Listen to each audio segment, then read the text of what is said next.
श्री गणेशाय नमः। वक्रतुण्ड महाकाय सूर्यकोटि समप्रभ निर्विघ्नं कुरु मे देव सर्वकार्येषु सर्वदा। जयन्ती मङ्गला काली भद्रकाली कपालिनी दुर्गा क्षमा शिवा धात्री स्वास्वदा नमस्तुते। सरस्वती माया दृष्ट बिना पुस्तक धारिणी अंश बाण संयुक्त विद्यादानं करोतु मे। ल तपाईको म हातको रिडिङ गर्दैछु अब है त सरसर्ती। यसलाई हामी हृदय रेखा वा आयु रेखा भन्छौँ। यो रेखाको लम्बाइ पूर्ण छ भने व्यक्ति लामो आयु जिउँछ भन्ने प्राचीन हस्तरेखाको मान्यता छ। त्यसैगरी यसलाई हामी पितृरेखा आयु रेखा भन्छौँ। यो रेखाको पनि लम्बाइ राम्रो छ भने व्यक्तिको आयु लामो हुन्छ, यानि कि राम्रो आयुको सुख लिएर आउनुभएको छ। आयु हातले राम्रो देखाउँछ।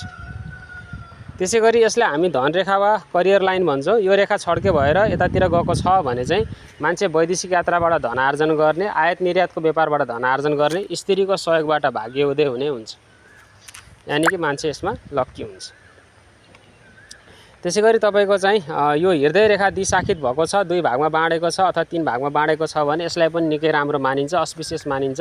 यस्तो मान्छे पनि मनकारी हुन्छन्, धर्मकर्म गर्ने हुन्छन्, लामो आयु जिउने हुन्छन् र ईश्वरको विशेष आशीर्वाद प्राप्त हुन्छ। त्रिशूल भएको हुनाले त्रिशूललाई पवित्र चिन्हको रूपमा लिन्छ र यस्तो व्यक्तिले बोलेको वाक्यहरूमा पनि केही न केही दम हुन्छ भन्ने भनाइरहेको छ है त।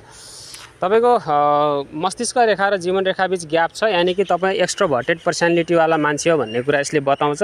यस्तो मान्छे घर छोडेर बाहिर जाँदा पनि फिट हुन सक्छन्, होम सिकनेस कम हुन्छ। यस्तो मान्छेलाई मनको कुरा सजिलै एक्सप्रेस गर्न सक्ने खालका हुन्छन्, बाहिर घुलमिल हुन बढी मन पराउँछन्। पर्सनालिटीको हिसाबले तपाईँलाई एक्स्ट्रोभर्टेड पर्सनालिटीको मान्छे भन्न सकिन्छ समग्रमा। र यस्तो मान्छे चाहिँ साहसी हुने, नीति नियमको विपरीत गएर पनि काम गर्न नडराउने, आवश्यक परेको खण्डमा नियमलाई तोड्ने र विद्रोह गर्ने, अन्यायको विरोध गर्ने, आफ्नो प्रतिरक्षा गर्ने हैन, दुश्मनको सामना गर्ने स्वभावका हुन्छन् भन्ने छ। भनाइको मतलब के भन्दा यस्तो मान्छे चाहिँ सबैको कुरा सुन्छ तर आफ्नै मनको गर्छ भन्ने हो। निष्कर्ष त्यही नै हो के, मान्छेले सबैको कुरा सुने लास्टमा आफ्नो मनको गर्छ। मान्छे जिद्दी हुन्छ, स्वतन्त्र भएर रुचाउने हुन्छ, अरूको अन्डरमा दब्दैन, अरूको नोकर भएर बस्दैन है त। त्यो हो के कुरो है। तपाईको पितृरेखाबाट धेरै रेखा निस्केको छ भने जति रेखा निस्केको छ त्यति धेरै तपाईँले यात्रा गर्नुहुन्छ भन्ने अर्थ लाग्दछ। यहाँनिर ट्रेङ्गल बनेको छ, यो मोक्षकारक हुन्छ र व्यक्तिले आफ्नो जीवनमा मोक्षको लागि प्रयास गर्छ भन्ने यसको अर्थ हो। त्यसैगरी तपाईँको हातमा चाहिँ मनी ट्रेङ्गल बनेको छ। यसरी मनी ट्रेङ्गल बनेको छ भने व्यक्तिको हातमा पैसा अडिन्छ, जम्छ भन्ने अर्थ लाग्छ, यानि कि व्यक्ति धनी हुन्छ। यसको सिधा अर्थ मान्छे धनी हुन्छ। र त्यसैगरी तपाईँले प्रगति गर्नुहुन्छ कि नै जीवनमा भन्ने कुरा यो रेखाले निर्धारित गर्छ।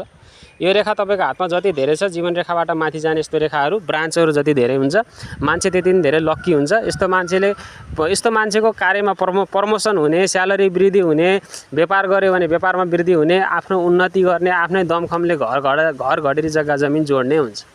यसलाई निकै नै अस्पिसियस मानिन्छ, एकदमै राम्रो मानिन्छ। कसैको जीवन रेखामा माथि गएको रेखाहरू छ, यस्तो ब्रान्चहरू छ भने त्यो मान्छेले 100% जीवनमा आर्थिक प्रगति गर्छ हैन। र त्यसको भाग्योदय पनि हुन्छ, यानि कि उसको भाग्य उदय हुने समय पनि जीवनमा बार बार आउँछ, उसको भाग्यको साथ पनि पाउँछ। कान्छीवाला थोरै तपाईँको साइलीवालातिर ढल्केको छ। यस्तो मान्छे चलाक हुन्छ र प्रशस्त मात्रामा धन कमाउने योग्यता लिएर आएको हुन्छ, व्यक्ति धनी हुन्छ। शुक्र पर्वत उठेको छ र शुक्र पर्वतमा एक भन्दा बढी यस्तो रेखाहरू छन्। एकदमै राम्रो मानिन्छ यो रेखालाई। जति धेरै रेखा हुन्छ मान्छेले त्यति धेरै अवसर पाउँछ, त्यति धेरै सन्तान उत्पन्न गर्छ, त्यति धेरै साथीभाइको साथ पाउँछ भन्ने हो। त्यति धेरै चाहिँ व्यक्तिले धन कमाउँछ भन्ने हो के। र यस्तो व्यक्तिमा हिलिङ ऊर्जा हुन्छ भन्ने भनाइ छ। शुक्र पर्वतलाई हिलिङको लागि पनि हेरिन्छ। रेकी हिलिङ आदि गर्ने व्यक्तिहरूको हातमा यो रेखा हुनलाई धेरै राम्रो मानिएको छ। डक्टरहरूको हातमा पनि राम्रो मानिन्छ। सामान्य व्यक्तिको हातमा छ भने उसले अत्यन्त धेरै अवसरहरू प्राप्त गर्दछ र अत्यन्त धेरै जग्गा जमिन घर घडेरी आदि जोड्छ। सवारी साधनको सुख प्राप्त गर्दछ, सन्तानको सुख पनि प्राप्त गर्दछ। सन्तान प्राप्तिको लागि पनि अत्यन्तै राम्रो मानिन्छ। विवाहपछि यस्तो व्यक्तिको सहज ढङ्गबाट सन्तान हुन्छ भन्ने हाम्रो विश्वास रहेको छ रेखाहरू है त। रेखाहरू छ भने मस्तिष्क रेखा सिधा छ, धेरै झुकेको छैन। सिधा मस्तिष्क रेखाले सिधा कुरा सोच्ने र सिधा कुरा बोल्ने बानी बनाउँछ। घुमाएर गरेको कुराहरू अलि झ्याप्प मान्छेले बुझ्दैन र अलिकति रिसा स्वाभ पनि दिन्छ भने टेक्निकल माइन्डमा एकदमै टेक्निकल कार्यहरू, कम्प्युटरमा बसेर गर्नुपर्ने कार्यहरू, सफ्टवेयरको कार्यहरू, मेसिनरी कार्यहरू र बल प्रयोग गरेर गर्नुपर्ने कार्यहरू व्यक्तिले एकदमै कुशलतापूर्वक सम्पन्न गर्न सक्दछ।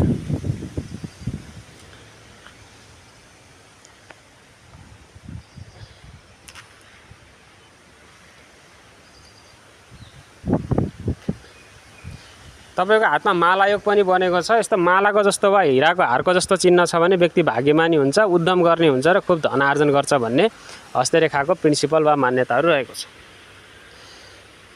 हातको रङ चाहिँ गुलाबी र रातो मिश्रित छ। यसलाई स्वस्थ व्यक्तिको हातको कोटीमा राखिन्छ। यस्तो व्यक्तिको रोग प्रतिरोध क्षमता बढी हुन्छ र रोगलाई जित्न सक्छ, ऋणलाई जित्न सक्छ, शत्रुलाई जित्न सक्छ र सुखी जीवनयापन गर्दछ।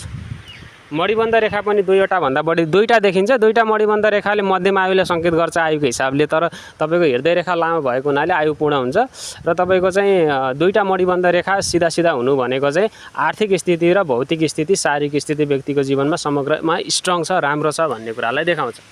हातमा कुनै दोषहरू छैन। तपाईँको एउटा हातमा चाहिँ यता रोक्नै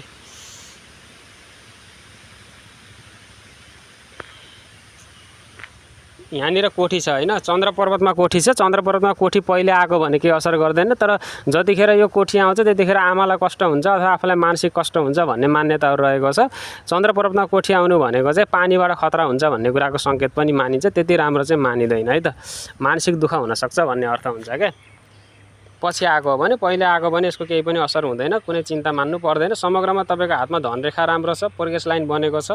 यसको अर्थ तपाईँले धन मस्त कमाउनुहुन्छ, कुनै टेन्सन छैन, जीवनमा प्रगति हुने लक्षण प्रशस्तै मात्रामा तपाईँको हातमा देखिन्छ। प्रेम स्पष्ट रूपमा अन्तर्जातीय प्रेम विवाहको सङ्केत त छैन, तर अन्तर्जातीय प्रेम सम्बन्ध हुनसक्छ भन्ने एउटा सङ्केत चाहिँ छ यहाँ।